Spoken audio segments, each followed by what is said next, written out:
সমস্যার সুফল মেলে। যে কোনো সমস্যার সঠিক জ্যোতিষ বিচার ও প্রতিকারের মাধ্যমে সমাধানে এক ও অনন্য মাতৃসাধক জ্যোতিষী শ্রী দেবরাজ শাস্ত্রী। তার মহাশক্তি কবজে যে কোনো সমস্যার দ্রুত সমাধান করুন। মাতৃসাধক জ্যোতিষী শ্রী দেবরাজ শাস্ত্রী। নমস্কার। প্রচুর বেড়ে গেছে, প্রচুর কি বেড়েছে জানেন? সংসারে অশান্তি। প্রত্যেকটা ঘরে ঘরে সংসারে অশান্তি তৈরি হচ্ছে। এখন পার্সেন্টেজ অনেকটাই বেড়েছে। শুধু কার জন্য জানেন? থার্ড পার্সন ইনভলভমেন্টের জন্য। তৃতীয় ব্যক্তির প্রবেশ, যেটাকে আমরা বলি অবৈধ সম্পর্ক।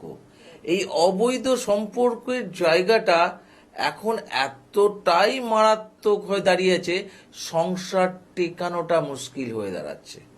সেই স্বামী হোক আর স্ত্রী হোক, এই অবৈধ ব্যাপারটা কানেকশন ওয়াইজ কিছু করা যায় কি, বা আগে থেকে জানা যায় কি, বা কবে নাগাদ থেকে এই অবৈধ সম্পর্কে লিপ্ত হতে পারে সেটার আগাম বার্তা কি জানা যেত কি? অবশ্যই এগুলো যেত, জানা যায়। কিন্তু সেই জায়গাটা জানবেন কখন? যখন একটা প্রকৃত মানুষের কাছে পৌঁছাবেন। আমি তো কাউকে আজ পর্যন্ত জিজ্ঞাসা করি না। অনেক মানুষকে যখন বলি যে দেখুন আপনি তো অবৈধ সম্পর্কে লিপ্ত হয়ে আছেন, বলছে হ্যাঁ স্যার, এবং সেটা কবে নাগাদ তো হয়েছে আমি চেষ্টা করছি। আমি যেন বললাম বলে স্যার ওইরকম টাইম থেকেই হয়েছে। তা কি করে বললাম সেই মানুষটিকে? সেই মানুষটি যখন আমার কাছে এসে বলছে স্যার এগুলো কি বলা যায়? আমি তো বলি যে সবসময় মানুষ বলবান নয়, বলবান সময়। আজকে আপনি হিরো আছেন, আপনি ভাবছেন এইভাবেই আমার জীবন কেটে যাবে, কিন্তু উপরওয়ালা বলে একজন যে ব্যক্তি বসে আছেন, তিনি কিন্তু তার পুরো কলকাঠি নড়ছেন। তিনি তার কর্মের প্রতি মাপের কাঠিটা কিন্তু সে এইভাবে দাঁড়িপাল্লার মতো মাপছেন। কখন যে আপনি হিরো থেকে জিরো হয়ে যাবেন আপনি নিজেও জানেন না। বহু মানুষকে এইভাবে হতে দেখেছি। সংসারে আজকে ভাঙন হতে দেখেছি শুধু সন্দেহের বশে। এই সন্দেহের বশে দেখা যাচ্ছে স্বামী অবৈধ সম্পর্কের সঙ্গে লিপ্ত নয়, কিন্তু ওয়াইফের সন্দেহ, সে তার কর্মক্ষেত্রে কোনো না কোনো মহিলার সঙ্গে জড়িয়ে পড়েছে। কেন এই ধরনের কেস আমার কাছে এসছে বলেই আমি আপনাদেরকে তুলে ধরতে পারছি। সেই মহিলা এসে আমাকে বলছে যে আপনি স্যার একটু দেখুন স্যার, আপনি তো পুরো জিনিসটা দেখেন, আমার হাজব্যান্ডের ছক আমি দেখাবো। আমি হাজব্যান্ডের ছক দেখলাম, দেখার পর আমি কিন্তু সেই জিনিসগুলো দেখতে পাইনি। না পাওয়ার ফলে তিনি আমাকে বলছেন যে একটু দেখুন তো ওনার প্রেম প্রীতি ভালোবাসার জায়গাটা। আমি তখন বললাম যে না, সেটা নয়, আপনি যেটা ভাবছেন সেটা নয়। হ্যাঁ, ওনার কোনো অনেক সংখ্যক মহিলা বান্ধবী হতে পারে, কিন্তু তার সঙ্গে অবৈধ সম্পর্কে জড়িত নয় সে। বলছে আপনি স্যার, আপনি কি কোনো প্রমাণ পেয়েছেন? আমি তখন তাকে বসলাম, বলছি না সেরকম কোনো প্রমাণ নয়, কিন্তু প্রচুর মহিলাদের সঙ্গে ওনার ফোন হয়। দেখুন, প্রচুর মহিলা আর একজন মহিলা দুটো তফাৎ আছে কিন্তু। বলছে এটাও ঠিক, প্রচুর মহিলা আর একজন মহিলার মধ্যে তফাৎ আছে। একজন মহিলা যদি বারবার ফোন করছে সেটা আলাদা, আর প্রচুর মহিলার সাথে কথা বলছে সেটা আলাদা। কেন? অফিসের বৃত্তান্ত আপনি জানেন না, তার অফিসে কি ধরনের কাজ, কে কি পোস্টে আছে, সেই অনুযায়ী তাকে কি কথা বলতে হবে সেটা জানে না, কিন্তু আপনি সন্দেহবশত এই প্রবলেম করেছেন। তখন বলল না স্যার, আমার কিন্তু কনফার্ম স্যার ওই কিন্তু একটা লিপ্ত হয়ে আছেন, আর এটা নিয়েই আমার অশান্তি, এটা নিয়েই আপনার কাছে আসা। আমি তখন বললাম যে আমি এত বছরকার এত জায়গা থেকে জ্যোতিষতন্ত্র করার পরে আপনাকে আমি আশ্বাস দিচ্ছি, এটা সন্দেহবশত জায়গায় আপনার তৈরি হয়েছে।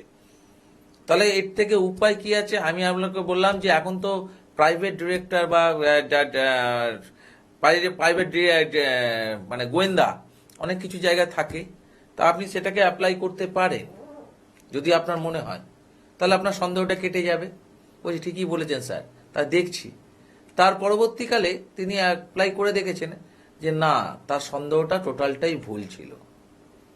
তখন তিনি আমাকে এসে বললেন যে হ্যাঁ স্যার, ঠিকই কথা বলেছিলেন, না ওটা নয়, কিন্তু আমি তাকে বলেছিলাম যে তুমি যে এই যে বারবার করছো আমার মাথা থেকে এই জিনিসটা কাটছে না, তুমি এটা। তারপরে সেই ভদ্রমহিলা বুঝতে পারলেন এবং সেখান থেকে তার সংসারটা একটা ভুল সিদ্ধান্তের ভুলে কিন্তু সংসার ভেঙে যেতে পারত। এটা যদি কোনো জ্যোতিষতান্ত্রিক বলে দিত যে আপনার স্বামী অবৈধ সম্পর্কে জড়িত পড়েছে এবং ওখান থেকে এই প্রবলেম হয়েছে, সঙ্গে সঙ্গে ভদ্রমহিলার কাছে কিন্তু কিছু প্রোটেকশন বা প্রতিকার পয়সা কিন্তু তার থেকে তুলে নেওয়া যেত, রেজাল্ট কিছু আসতো না। কেন আমি তো দেখলাম যে কোনো অবৈধ সম্পর্কে সন্দেহবশত আপনার মধ্যে মনে হচ্ছে, কিন্তু সে করে না। এই যে বিচারটা, এই বিচারটাই তো আজকে তার সংসারটাকে বাঁচিয়ে দিল। আজকে অবৈধ সম্পর্ক তা বলে বলছি না যে সবাই একইভাবে সন্দেহবশত, না, সন্দেহের অনেক কারণও থাকে, সেটা স্বামী হোক আর স্ত্রী হোক। কানেকশন যদি থাকে অবৈধ সম্পর্ক, তাকে সেই কানেকশনে সে নিয়ে যাবেই যাবে। তার দশা অন্তর্দশার মধ্যে যদি সেই কানেকশনটা পড়ে, তাহলে সেখান থেকে সে অবৈধ সম্পর্কে লিপ্ত হবেই হবে। যদি স্বামীর থাকে স্বামী হবে, স্ত্রী থাকলে স্ত্রী হবে। বেরোবার পথ বিচার, বেরোবার পথ প্রোটেকশন, যেটা দিয়ে আস্তে আস্তে বেরোতে পারবে। তাই আমি বারবার একটা কথা বলি, যদি স্বামী স্ত্রীর মধ্যে যদি অবৈধ সম্পর্কে লিপ্ত হয়েছেন বা অবৈধ সম্পর্কে লিপ্ত হয়ে আছেন এবং আপনি নিজেকে বের করাতে চাইছেন, নিজেকে বেরিয়ে আসতে চাইছেন, কিন্তু কোনো না কোনোভাবে সংসারটাকে টেকাতে পারছেন না, সংসারে ঝামেলাই তৈরি হয়ে যাচ্ছে, সেখান থেকে আমি ডেভেলপমেন্ট করাতে পারবো। কিন্তু অবৈধ সম্পর্ক যদি অবৈধ ব্যাপার থাকে, অর্থাৎ অপরের স্বামীকে আপনি বশীকরণ করে বা কিছু করে রাখার চেষ্টা করছেন, সেখান থেকে সে বেরিয়ে যাচ্ছে, আপনি আটকাবার চেষ্টা করছেন, সেই কাজ কিন্তু দেবরাজ শাস্ত্রী করে না। কারণ আমাদের বংশ পরম্পরা রিলেটেড অবৈধ রিলেটেড কোনো কাজ হয় না, বৈধ রিলেটেড কাজ হবে। আর আমি তো বারবার একটা কথা বলি, বশীকরণ, মারণ, উচ্চাটন এটা আমাদের বংশ পরম্পরা রিলেটেড কাজ হয় না।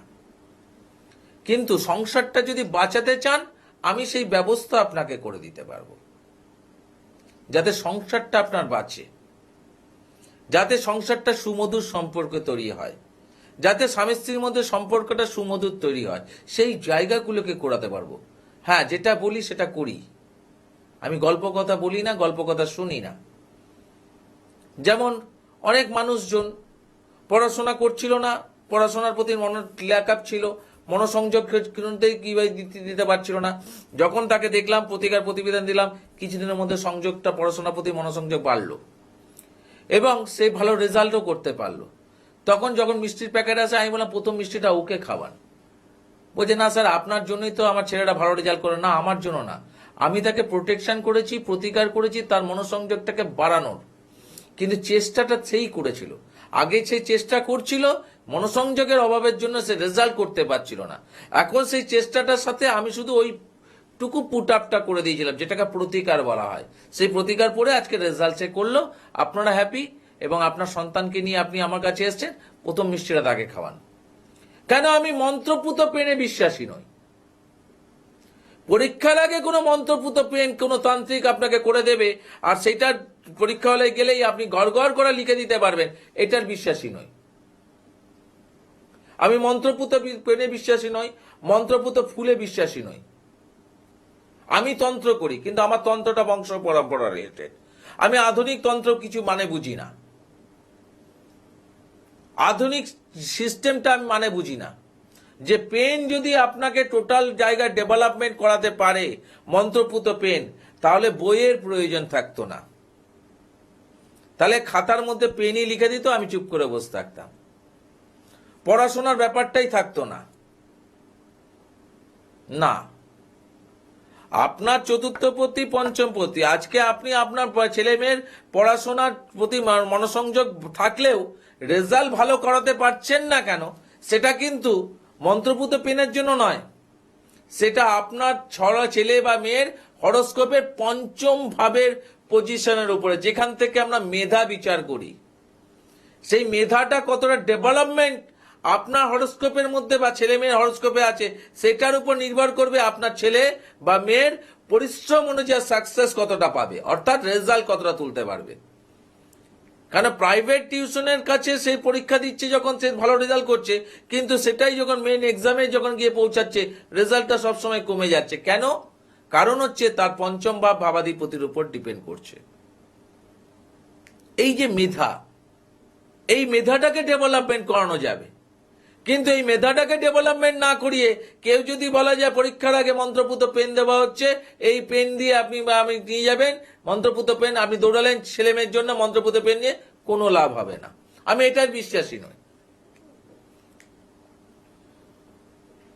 আপনি আপনার ছেলে মেয়েকে হায়ার এডুকেশনের জায়গায় পৌঁছাতে পারবেন কিনা, হায়ার এডুকেশনে গেলে কোনো জায়গায় অবস্ট্রাগল আসবে কিনা, সেটা আবার তার নির্ভর করবে কিসের উপরে? পঞ্চম নবম ভাবের উপরে। কেন নবম থেকে আমরা উচ্চশিক্ষা বিচার করি। এই ডেভেলপমেন্টটা পেতে গেলে কি করতে হবে? ষষ্ঠ কর্মকে দেখতে হবে, একাদশকে দেখতে হবে, ইন টাইপ অফ সাকসেস। তাহলে আমি যে কোনো ডেভেলপ এমনি এমনি আসে না, ঘুমিয়ে ঘুমিয়ে স্বপ্ন দেখলে কার্যকারিতা পাওয়া যায় না। স্বপ্নটা বাস্তবায়িত করতে গেলে কর্মের প্রয়োজন, আর কর্মটাই হচ্ছে মেন। আমি পরিশ্রম কতটা দিচ্ছি। আমি নিউটনের তৃতীয় সূত্র বিশ্বাসী, প্রত্যেক ক্রিয়ার সমান ও বিপরীত প্রতিক্রিয়া আছে। আপনি যেভাবে আপনি আমার কথাগুলোকে নেবেন, ঠিক সেইভাবেই আপনি আপনার জীবনের রেজাল্ট পাবেন। যদি আমার কথাগুলোকে বাস্তবায়িতভাবে নেন, তাহলে আপনি আপনার জীবনে বাস্তবায়িত রেজাল্ট পাবেন। কিভাবে? যেটা অনেক মানুষ পেয়েছে। এখন অনেক জ্যোতিষতান্ত্রিকরা কাছে গিয়ে মানুষ date of birth, time of birth, place of birth দিয়ে চুপ করে বসে থাকছে এবং বলছে যে আপনি বলুন স্যার। তারা তখন বলছে না ওটা বলা যাবে না, আপনি বলুন। বলছে না ওইভাবে কেন বলবো, আপনি তো আপনার জায়গায় ভিজিট দিয়েছি, আপনি তো আমার অতীতের ঘটনা বলুন, অতীত বর্তমান বলবেন, তারপর তো আমি ভবিষ্যৎ কথা চিন্তা করব। এখন আপনারা অনেক সচেতন হচ্ছেন। এই সচেতনতা বোধটা কে তৈরি করলো? একমাত্র পশ্চিমবাংলার মুখে এই দেবরাজ শাস্ত্রী। বিভিন্ন চ্যানেলে বিভিন্ন জায়গা থেকে লক্ষ্য করে দেখুন তো, কোন জ্যোতিষতান্ত্রিকরা এই ধরনের কথা বলে কিনা, তাদের মধ্যে সেই ক্ষমতা বা সেই রকম কনফিডেন্স আছে কিনা যে অতীত মেলানোর। একমাত্র দেবরাজ শাস্ত্রী বলে। কেন বলে? পরীক্ষা দেওয়ার জন্য নয়। বাস্তবে দেবরাজ শাস্ত্রী একটা কথাই বলে, আমার কাছে এলে আমাকেও একইভাবে করবেন। কারণ আমাকে করতে হয় না, আমি আগে থেকেই বলি যে আপনার অতীতের ঘটনা আমি আমার থেকে বলি, কিন্তু আমি সেটা প্রত্যেকটা মানুষের ক্ষেত্রে বলতে বলি। কারণ আপনার কষ্টের পয়সা যাতে নষ্ট না হয়, কষ্টের পয়সা যাতে আপনি আপনার পুরোটাই যাতে লাভবান হন, সেই জায়গাটাকেই আমি চেষ্টা করছি। আজকে পড়াশোনার ক্ষেত্রে ছেলেমেয়েরা অনেকটাই প্রবলেম ক্রিয়েট করাচ্ছে। স্ট্রিম নেওয়ার ক্ষেত্রে প্রবলেম হচ্ছে। যে ছেলেটার সায়েন্স নেওয়ার কথা সেই ছেলেটা পড়ে গেল কমার্সে, সে আগে থেকে কোনো জ্যোতিষতান্ত্রিকের পরামর্শ যায়নি। যে ছেলেটা কমার্স নেওয়ার কথা সেই ছেলেটা চলে গেল আর্টসে, তার স্ট্রিম গন্ডগোল হয়ে গেল। যে ছেলেটা ইঞ্জিনিয়ারিং লাইন তার জন্য ভালো ছিল, সে চেষ্টা করলো অন্য লাইনে যাওয়ার। ইঞ্জিনিয়ারিং মধ্যে যার ইলেকট্রনিক্স ভালো ছিল, সে চলে গেল ইলেকট্রিক্যালে। সিস্টেমে ভুলে ভালতির জন্য মানুষ কিন্তু হায়ার এডুকেশনে কিন্তু মুখ তুবড়ে পড়ছে। আর তারপরে দেখবেন অনেক বিটেক করা ছেলে, কোয়ালিটির ছেলে বিটেক করেছে, এখনো ভালো চাকরি খুঁজে পাচ্ছে না। কারণটা কি জানেন? আপনার হরোস্কোপ, যে ছেলেটার হরোস্কোপ, সেই হরোস্কোপে কোনটা আপনার জন্য ভালো ছিল, কোনটা আপনার জন্য খারাপ ছিল, সেটাই তো আপনি বিচার করলেন না। আপনি বিটেক পাস করেছেন মানেই আপনি ভালো চাকরি পাবেন, এর কোনো কার্যকারিতা নেই। তাহলে ব্রিলিয়ান্ট স্টুডেন্টরা সবাই সরকারি চাকরি পেয়ে যেত, কিন্তু সবাই সরকারি চাকরি পায়নি। তার থেকে কমার ইঞ্চের স্টুডেন্টরা সরকারি চাকরি পেয়েছে, কিন্তু ব্রিলিয়ান্ট স্টুডেন্টগুলো চাকরির জন্য হয়রানি করে লাস্টে কোনো না কোনো প্রাইভেট জবের সঙ্গে তারা যুক্ত হয়েছে। আমি খারাপ বলছি না, কিন্তু তাদের তো পাওয়া উচিত ছিল, যেহেতু তারা ব্রিলিয়ান্ট স্টুডেন্ট ছিল, কিন্তু তারা সরকারি চাকরি পায়। তার থেকে বিলো কোয়ালিটির লোকেরা সরকারি চাকরি পেয়ে গেল, কারণ কানেকশন তাকে নিয়ে যাওয়া হলো। এই বিচার বিশ্লেষণগুলো ধরার চেষ্টা করুন। বাবা মাদের বলছি, সচেতনতা বোধ নিজেদেরও যেমন তৈরি করুন, এবং আপনার ছেলে মেয়ের প্রবলেম যেটা হচ্ছে সেটাকেও ঠিকঠাকভাবে সচেতনতা বোধটা রাখুন। কারণ আপনার ছেলে মেয়ের ভবিষ্যৎ যদি নষ্ট হয়ে যায়, দুঃখটা আপনারই আসবে, আপনার আশেপাশে বাড়ির কারোরই আসবে না। সবাই আপনার উপর আঙ্গুল তুলবে আর মনে মনে বাইরে গিয়ে হাসবে। তাহলে ভালো করার চেষ্টা তৈরি থাকুন, এবং কার্যকারিতা করার জন্য ভালো জ্যোতিষ, ভালো তান্ত্রিকের পরামর্শে যান। আর যারা যেখান থেকে মনে করছেন কোথায় কি পাবেন, তার জন্য দুটো নাম্বার তো রইল, এবং সময়ের ঘড়ি যেত নেই, অ্যাড্রেসটা এই মুহূর্তে বলা গেল না। আবার দেখা হবে একই টাইম একই সময়। আজকের মতো বিদায়। দুটো নাম্বার ফোন করে আপনারা জেনে নিতে পারেন কোথায় কোন জায়গায় আমাকে পাবেন। আজকের মতো বিদায়, নমস্কার।